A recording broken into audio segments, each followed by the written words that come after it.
মার্কিন যুক্তরাষ্ট্র ও ইরান একটি চুক্তিতে পৌঁছাতে চায় এবং উভয় পক্ষের মধ্যে ফলপ্রসূ আলোচনা হয়েছে বলে মার্কিন প্রেসিডেন্ট ডোনাল্ড ট্রাম্প দাবি করার পর আবারও ইসরায়েলে ক্ষেপণাস্ত্র বৃষ্টি নামালো তেহরান। আজ Islamic revolutionary guard corps IRGC তাদের চলমান প্রতিশোধমূলক অপারেশন ট্রু প্রমিস 4-এর ৭৮তম ধাপের ঘোষণা দিয়েছে।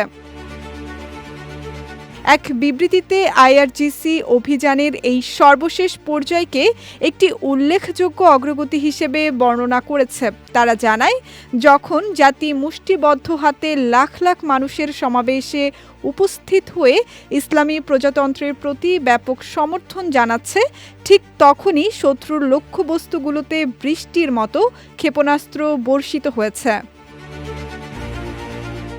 বিবৃতি অনুযায়ী দখল করা ইলাত বন্দর, সুরক্ষিত শহর দিমোনা, উত্তর তেল আবিবের লক্ষ্যবস্তুগুলোতে ইমাদ এবং মাল্টি ওয়ারহেড কদর ক্ষেপণাস্ত্র ব্যবস্থা এবং অ্যাটাক ড্রোন ব্যবহার করে হামলা চালানো হয়েছে।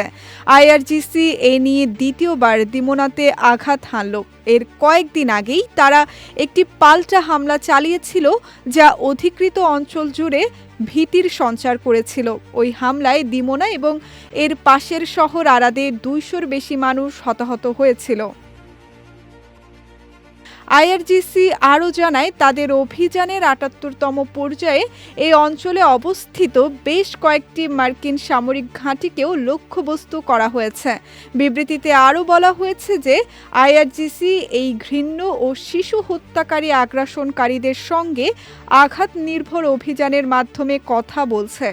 এর আগে গত মাসের শেষের দিকে ইরান বিরোধী সামরিক তৎপরতা শুরু হওয়ার পরপরই অপারেশন ট্রু প্রমিস 4 শুরু হয়। সঙ্গীতা শাহ, বিজয় টিভি নিউজ ডেস্ক।